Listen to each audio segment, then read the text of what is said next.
Hi, my name's Crystal. I'm a person in long-term recovery. I have almost 2 years, and I'm involved with Peers Empowering Peers, and it's an important part of my life. Hi, I'm Jenna, and I am a person in long term recovery. I have 4.5 years sober, and for me, that means I have not found it necessary to take a drug or a drink since January 13th of 2016. Hi, I'm Joe Foster, person in long-term recovery. This program has given me a great opportunity of life. I'm very overwhelmed and excited about what it has brought into my life.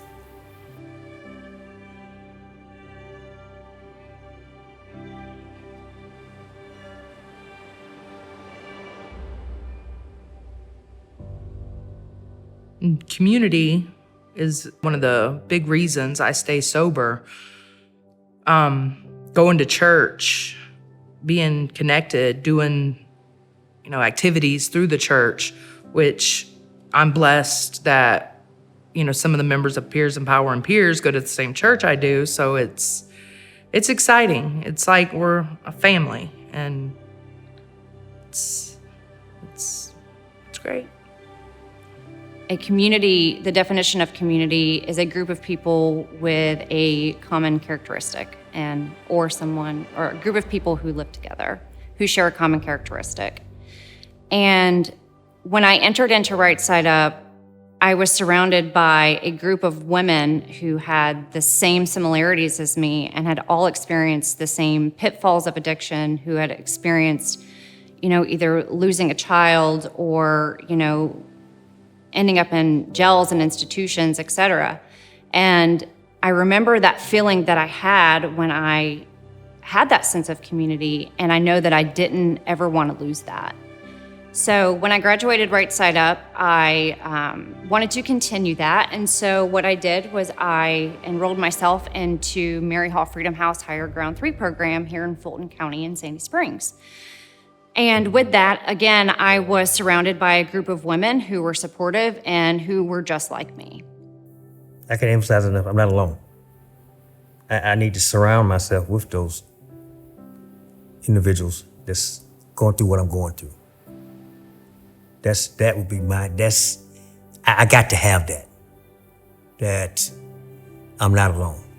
And having that community around, they can look at me and say, hey, I know what you're going through.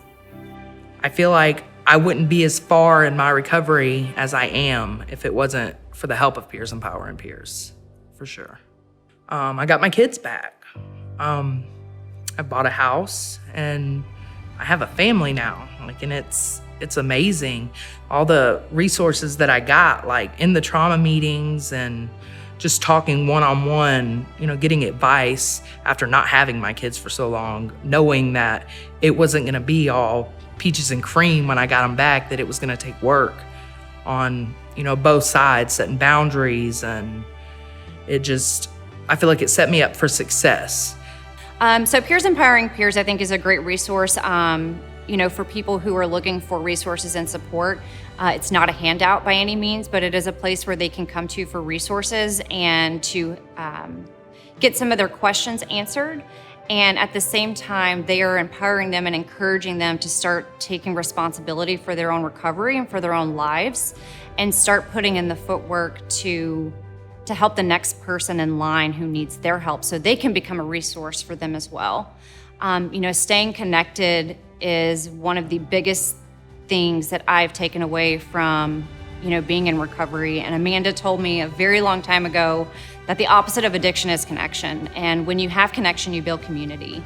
And when you're in a community and you start attending meetings and you join a fellowship, you can start being of service. And that's exactly what PEP does. That's exactly what 12-step meetings do and what they offer.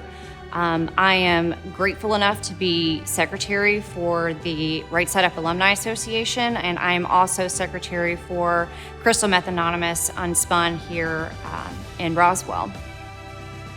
At Peers Empowering Peers, we believe recovery happens in community. Recovery happens in community. That's Peers Empowering Peers. At PEP, we believe recovery happens in community. Here at Peers Empowering Peers, we believe that recovery happens in the community. In Peers Empowering Peers, we believe that recovery happens within the community.